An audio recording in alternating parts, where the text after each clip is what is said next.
मोहन सरोजा नाम के पति पत्नी को 2 बेटियां थे। बड़ी बेटी का नाम काव्या, छोटी बेटी का नाम कीर्ति।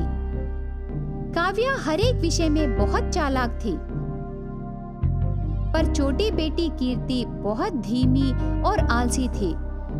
उसमें चालाकी बहुत कम थी। एक दिन उसके बारे में उसके माता पिता ऐसे बातें करने लगे। सुनिए जी, हमारे छोटी बेटी को किसी को दिखाते हैं, वो मानसिक रूप से विकलांग जैसे व्यवहार कर रही है जी। उसकी बातों से मोहन को बहुत गुस्सा आके ऐसे कहने लगा। तू ऐसे बात क्यों कर रही है सरोजा? वो पैदा हुए 3 महीनों में ही तू उसे माँ का दूध देना बंद करके जॉब करने निकल गई। बच्चों को छोटी उम्र में माँ का दूध देने से जिंदगी भर रक्षा रहेगा करके कितनों को कहने पर भी तुमने नहीं सुना। उसे अच्छा पोषण न मिलने पर थोड़ा डर लग रही है बस। ऐसे मोहन कहता है। इस तरह एक दिन उनके गलत निर्णयों से कीर्ति सभी बच्चों की तरह चालाक बच्ची नहीं बन पाई। एक बार खड़ी धूप में सरोजा छत पर पापड़ सुखा के छोटी बेटी कीर्ति को उसका देखभाल करने को कहती है। कीर्ति बेटी, मुझे ऑफिस का टाइम हो रहा है। शाम को मैं घर आने तक ये पापड़ सूख जाएंगे। जरा तुम इधर छांव में रहकर उनका पहरा करती रहो। ऐसे कह के सरोजा चली जाती है। 2 घंटे बीतने के बाद पक्षी आके पापड़ों को खाने लगे। तब कीर्ति देखती रहती है पर उन्हें उड़ाती नहीं। शाम को सरोजा आके देखने पर पूरे पापड़ खाली हो जाते हैं। तब सरोजा ऐसे कहने लगी। तुझे पहरे पर रख के मैंने बहुत बड़ी गलती की। ऐसी स्थिति में कीर्ति की हरकतों से मोहन और उसकी पत्नी तंग आकर उसे गांव के पास रहे दादी के पास भेजने का निर्णय करते हैं। कीर्ति बेटी, गांव में रही दादी की बात तुझे सुनना है। दादी के पास रह के काम करना सीखना है। ऐसे कह के बड़ी उम्र की दादी के पास रहने से अपनी बेटी को अच्छा बुरा सिखाएगी और उसके बाद बेटी की शादी करेंगे करके मोहन और उसकी पत्नी सोच के कीर्ति को गांव भेजते हैं। गांव जाने के बाद दादी कीर्ति से ऐसे कहने लगी। देखो कीर्ति, तेरे बदलाव को देखकर तेरे माता पिता भी शौक हो जाएंगे। देखती रहना। ऐसे सुबह उठने से शुरू करके दादी को देख के उसके पीछे पीछे रहने पर कीर्ति को दादी से भी बढ़ के साफ सफाई के काम आते हैं। उसकी साफ सफाई के काम कैसे रहते हैं ना। एक दिन दादी पोती से ऐसे कहती है। कीर्ति बेटी, मैं मंदिर जाके आती हूँ। तू एक डब्बा का चावल लेके धो के स्टोव पर रख दे। मैं आने तक वो पक जाएगा।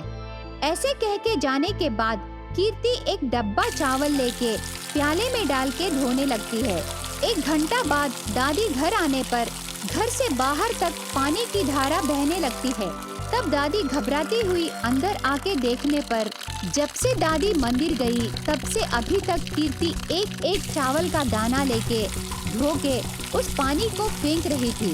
तब दादी गुस्से से, अरे अरे, ये कैसी साफ सफाई की पागलपन है रे तुझे? एक डब्बा चावल धो के स्टोव पर रखने को बोली, उस छोटे से काम के लिए टैंक भर पानी खत्म कर दी। पागलपन नहीं दादी, आजकल चावल को रसायन डाल के उगा रहे हैं, इसलिए चावल को वो रसायन रहने से हमारे सेहत के लिए अच्छा नहीं है सोच के एक चावल के दाने को 3 बार धो के पकाने के लिए मैं धो रही हूँ। बस कर पागल लड़की, तुझे काम सिखाना मेरे बस की बात नहीं है रे। तू ही मुझे सिखा रही है। ऐसे कह के ज्यादा साफ सफाई की पागलपन रहे पोती को उसके घर भेज देती है। छोटी बेटी गांव से आने के बाद घर में बहुत चालाकी से सभी काम करते उसे देख के उसके माता पिता पहले दिन बहुत खुश होते हैं। देखी ना सरोजा, मैंने कहा ना दादी के पास जाने से ये बदल जाएगी करके। अब देख, हर एक काम को बहुत साफ सफाई से कर रही है। ऐसे बहुत खुश होके कहता है। अगले दिन मोहन उसकी छोटी बेटी से ऐसे कहने लगा। कीर्ति बेटी, मुझे ऑफिस जाने का टाइम हो गया। मेरे यूनिफॉर्म को अच्छे से धो के सुखाना बेटी। शाम को मैं आने के बाद आयरन करूंगा। ऐसे कह के चला जाता है।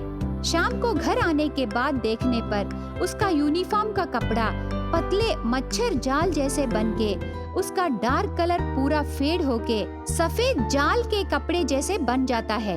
ये सब देख के बेटी से ऐसे पूछने लगा, कीर्ति बेटी, क्या है ये सब? मैंने उसे 2 बार ही पहना।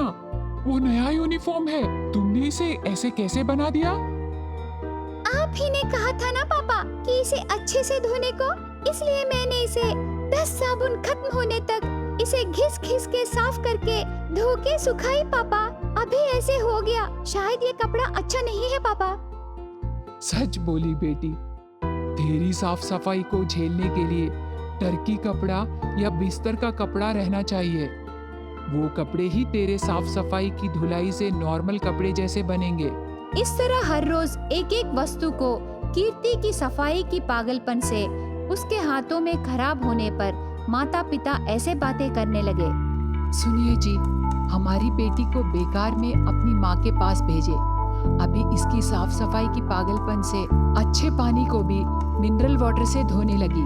इसकी पागलपन से मेरा दिल हिलने लगा।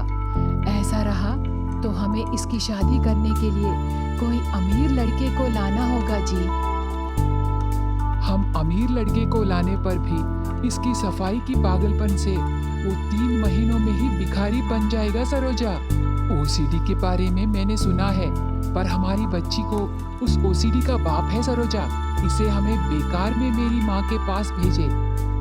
इतने में बड़ी बेटी काव्या घबराती हुई आके ऐसे कहने लगी, पापा पापा देखिए, बहन ने क्या किया।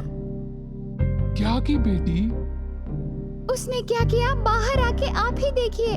सभी बाहर जाके देखे तो बहुत इच्छा से खरीदे ब्लैक कलर कार को कीर्ति धोने पर पुराने कार जैसे पेंट पूरा निकलकर फायर एक्सीडेंट में आधा जला हुआ कार जैसे बन जाता है। उस कार को देख के मोहन ऐसे कहने लगा, हे भगवान, इस हालत में हम इंश्योरेंस क्लेम भी नहीं कर सकते। ऐसी हालत में हमें इंश्योरेंस के पैसे कोई नहीं देगा। ऐसे छोटी बच्ची की 15 लाख का कार की बेकार काम के वजह से पिता को दिल का दौरा आता है। इस तरह सफाई की पागलपन रही बहन से दीदी को और उसके परिवार को बहुत परेशानी रहती है। एक कस्बे में शेखर और पद्मा नाम के दंपत्ति रहा करते थे। उनकी 2 बेटियां थीं। सबसे बड़ी बेटी श्वेता सरकारी कर्मचारी थी और अच्छी तनख्वाह प्राप्त कर रही थी। लेकिन क्योंकि श्वेता देखने में साधारण थी, वो हमेशा यही सोचती थी कि अधिक वेतन पाने का फायदा क्या है। दूसरी तरफ छोटी बेटी का नाम था सौम्या, जो बेहद खूबसूरत थी और साथ ही वो एक डॉक्टर भी थी। एक दिन एक लड़के के परिवार वालों ने कहा कि वे आकर लड़की को देखेंगे और इसलिए शेखर छुट्टी लेकर घर लौट आया। पद्मा, अरे बच्चियों, एक बार यहाँ तो आओ, उसने उन्हें पुकारा। तीनों तुरंत वहाँ आ गई। तब छोटी बेटी सौम्या ने पूछा, बोलो पापा, क्या हुआ? आप अभी इतनी जल्दी कैसे आ गए? लड़के वाले तुम्हारी बहन को देखने के लिए अचानक आने वाले हैं, तो उसे जल्दी से तैयार करो। एकदम से कैसे आ रहे हैं जी? पहले क्यों नहीं बताया? अब ये सब पूछकर टाइम मत खराब करो पद्मा। हमें इस प्रस्ताव को गंवाना नहीं चाहिए। वे बड़े संपन्न लोग हैं। हमारी बेटी को किसी चीज की कमी नहीं होगी। आओ दीदी, मैं तुम्हें जल्दी से अच्छे से तैयार करती हूँ। और माँ, तुम खाना बना लो जरा। इस तरह सभी अपने अपने काम में व्यस्त हो गए। सौम्या ने अपनी बहन को सुंदर दिखाने के लिए काफी मेहनत की और अपनी बहन का मेकअप करने लगी। सौम्या, अगर भगवान ने मुझे तुम्हारी तरह बनाया होता तो कितना अच्छा होता है ना? ओहो दीदी, ये क्या बोली? तुम भी तो अच्छी लगती हो ना। आईने में देखो तुम कितनी खूबसूरत लग रही हो। ऐसा कहकर उसने श्वेता का आत्मविश्वास बढ़ाया। फिर उसने श्वेता को बहुत अच्छे से तैयार किया। तब तक लड़के वाले भी आ चुके थे। बेटी, श्वेता को लेकर आओ, शेखर ने पुकारा। सौम्या और पद्मा सजी धजी श्वेता को बाहर लेकर आए। तब लड़के ने श्वेता की ओर देखा तो वो उसे अच्छी नहीं लगी। जब सौम्या पर नजर पड़ी तो वो बहुत पसंद आई। तभी शेखर ने पूछा, क्या तुम्हें लड़की पसंद आई? मैं आपसे रिश्तेदारी करने में खुशी महसूस करूंगा, लेकिन मुझे बड़ी बेटी उतनी पसंद नहीं आई।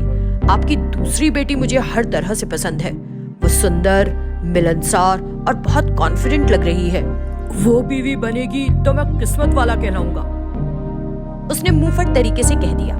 ये सुनकर शेखर बोला, जब तक हम अपनी बड़ी बेटी का घर नहीं बसा देते, हम छोटी लड़की के लिए रिश्ता भी नहीं तलाश करेंगे। उसने लड़के वालों को जाने के लिए कह दिया। जिस तरह लड़के ने उसे रिजेक्ट किया था तो श्वेता को बहुत बुरा लगा और वो अंदर चली गई। सौम्या उसके पीछे पीछे गई और दीदी अब क्या हो गया? अगर उसने तुम्हें पसंद नहीं किया तो क्या और रिश्ते आएंगे इससे भी बेहतर। तुम चिंता क्यों करती हो?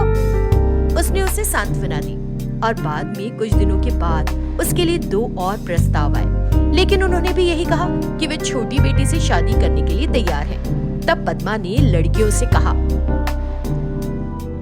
देखो सौम्या, तुम बाहर आई तो कल आने वालों से भी यही सुनना पड़ेगा। तुमको देखेंगे तो तुम्हारी बहन को नहीं स्वीकारेंगे, इसलिए जब वो आए तो उनके सामने बाहर ना निकलना। हाँ ठीक है माँ। अगले दिन लड़के पक्ष के लोग श्वेता को देखने आए। उन्होंने भी यही कहा कि हमने सुना है कि छोटी बेटी ज्यादा खूबसूरत दिखती है और हम उसे देखना चाहते हैं। तब शेखर ने उन्हें तुरंत विदा कर दिया।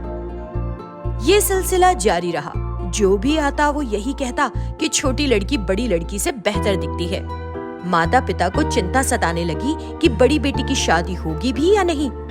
ऐसे ही कुछ और दिन बीत गए। छोटी बहन अपनी बड़ी बहन को सुंदर दिखाना चाहती थी, इसलिए वो शहर से मुल्तानी मिट्टी लेकर आई। उपयोग करने का तरीका जानने के बाद दोनों ने अपने चेहरे पर मुल्तानी मिट्टी लगा ली। ये देखकर, ये क्या, तुम्हारा चेहरा ऐसा क्यों लग रहा है? चिंता की कोई बात नहीं, ये मुल्तानी मिट्टी है माँ। अगर हम इसे लगाकर कुछ देर बाद अपना चेहरा धोएंगे तो चेहरा साफ दिखेगा। हाँ, सौम्या ने कहा। तब पद्मा ने भी उसकी बात सुनी तो उसे तुरंत एक विचार आया। वो सौम्या को एक तरफ ले गई और बोली, बेटी सौम्या, तुम्हारी बहन की शादी के लिए मैं तुमसे एक मदद चाहती हूँ, करोगी? बहन के लिए मैं कुछ भी करने को तैयार हूँ, बोलो तो सही माँ। तुम्हारी सुंदरता उसकी समस्या बन गई है। अगर तुम खूबसूरत नहीं दिखोगी तो तुम्हारी बहन की शादी तुरंत हो जाएगी। तो बताइए मैं क्या करूँ? मैं करूँगी। अपनी बहन की शादी तय होने तक अपने चेहरे पर कुछ ऐसा लगा लो कि तुम बदसूरत दिखो। फिर तुमसे शादी करने के लिए कोई तैयार नहीं होगा। जो कोई आएगा वो तुम्हारी बहन को पसंद करेगा और इस तरह उसकी शादी हो जाएगी, उसने कहा। ये सुनकर सौम्या अपनी बहन की खातिर मान गई। उस दिन से उसने कोल पाउडर लगाना शुरू कर दिया और वो अपना चेहरा ढककर बाहर निकलने लगी। जब पड़ोसियों ने पूछा तो उसने बताया कि उसे स्किन एलर्जी है। ऐसे ही एक दिन उसके लिए एक अच्छा प्रस्ताव आया। उन्होंने देखा कि सामने खड़ी लड़की का चेहरा ढका हुआ है, तो उन्होंने शेखर से पूछा, आपकी छोटी बेटी कहाँ है? हमने सुना है कि वो और भी खूबसूरत है। पहले थी जी, लेकिन अब उसे कुछ एलर्जी हो गई है और उसका चेहरा खराब हो गया है। एक बार दुपट्टा हटाओ। सौम्या ने चेहरे से कपड़ा हटा दिया। वो बहुत बदसूरत लग रही थी। फिर भी आपको उसी से शादी करनी है तो कोई बात नहीं। नहीं, हमें आपकी बड़ी बेटी अच्छी लगी है, बहुत जल्द तारीख तय करेंगे। ये कहकर वे चले गए। इससे सभी बेहद खुश थे। सौम्या, मेरी वजह से तेरा बहुत अपमान हो रहा है। तेरे इस एहसान का बदला कैसे चुकाऊंगी? नहीं दीदी, मैंने कुछ नहीं किया। अब तो बस शहनाई का इंतजार है। बाद में कुछ दिनों के बाद श्वेता की शादी बड़ी धूमधाम से संपन्न हुई। इससे सभी बहुत खुश थे। सौम्या अपनी बहन को खुद से बेहतर दिखाने और उसकी शादी कराने के लिए बदसूरत तक दिखी। अपनी दीदी की शादी के बाद उसने अपने चेहरे पर कोई पाउडर लगाना बंद कर दिया।